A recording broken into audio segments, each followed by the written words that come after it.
At bigla naman po tayong nag-cravings ng spaghetti. Kaya po, tayo ay magluto ng spaghetti. Maglagay lang po tayo ng tubig, mantika, kaunting mantika at asin lang sa kaserola. At kapag kumulo, ay ilagay na natin ang ating spaghetti noodles. Yan. Lagay lang natin siya ng maayos.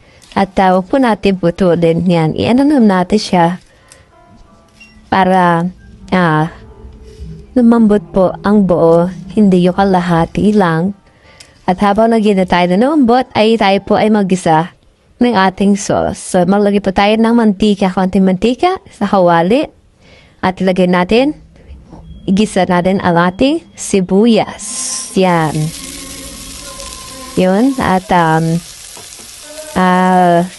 gisa-gisa lang natin at kapag nag-iba na yung kanyang color at nag-translucent na, ay sakat natin ilagay ang ating lahok na corned beef.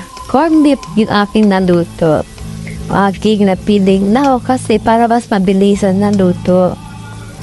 So yun lang po. Ilagay natin ang ating corned beef. So magkaiba yung brown niya kaya magkaiba din yung lata niya. Pero parang silang corned beef. So, ayan po. Gisa din natin sila.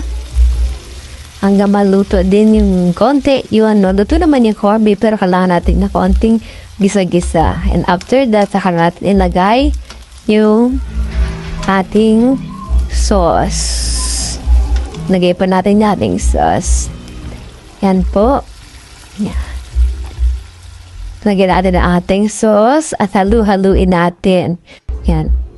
Haluin natin, pwede natin timplahan habang naghahalo tayo ng asin, na iba pang seasoning, paminta, pamintang puti yung ginamit ko, white pepper, white ground pepper yung aking ginamit, kaya medyo puti.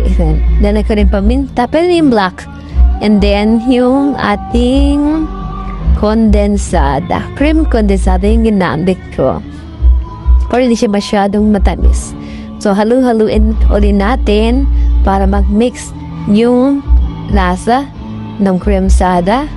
At kapag okay na siyang i-prepare at i-serve. So, yun lang po ganun na kadali. Kain na po tayo. Ito po, inalo-halo ko na at talagyan ko ng maraming keso. Gusto ko yung keso. Ito po, yan po. Tikman na po natin na ating luto. Talagang masasarapan po kayo. Harap talaga. Kain po tayo.